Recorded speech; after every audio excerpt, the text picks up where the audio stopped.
ఇదిగోండి పొటాటో బాగా కుక్ అయిపోయినాయి. చక్కగా ఇలా పీసెస్ చేసుకున్నా అండి.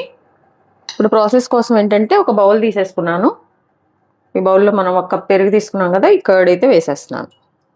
వేసేసి దీన్ని చక్కగా ఈ తొలకలేం లేకుండా మనం మంచిగా చిలకొట్టుకోవాలండి. మంచిగా మనకి వాటర్ ఏ కన్సిస్టెన్సీ కావాలనేది, ఈ పెరుగు చారు అనేది వాటర్ ఎంత ఉండాలో ఏంటో చూసుకొని కొంచెం మనం వాటర్ కలుపుకుంటూ దీన్ని అయితే తాలికలు లేకుండా మంచిగా సాఫ్ట్గా అయితే మనం ప్రిపేర్ చేసుకోవాలన్నమాట. అలాగే ఇందులో సాల్ట్ వేసుకోవాలి. కొంచెం మన టేస్ట్కి సరిపోయేంత సాల్ట్ అండి.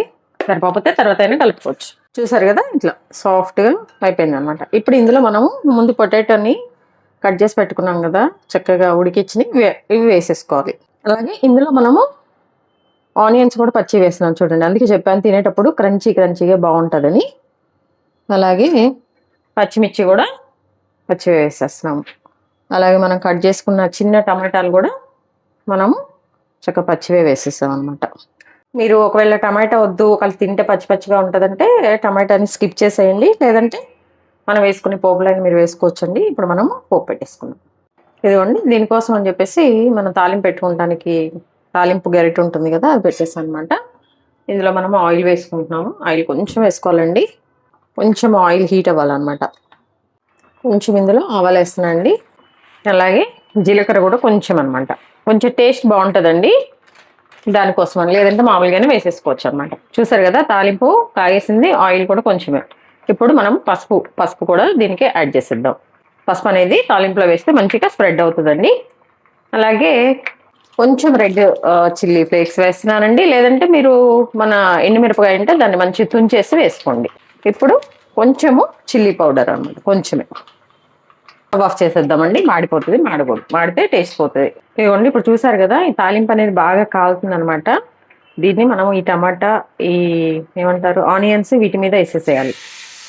వేసినప్పుడు ఏంటంటే అవి కొంచెము చక్కగా కుక్ అయిపోతాయి. కొంచెం ఏమో హాఫ్ ఏమో కొంచెం బాగుంటుంది అనమాట తినటానికి అట్లా.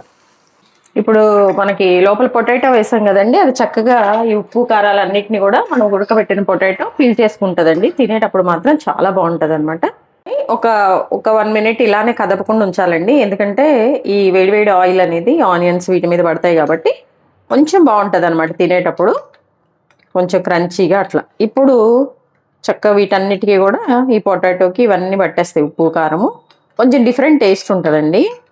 చూసారు కదా, ఇదిగో ఉన్న పొటాటో చక్కగా మనకి అన్నంతో కానీ చపాతీతో కానీ మంచిగా తినేసేయచ్చు అనమాట.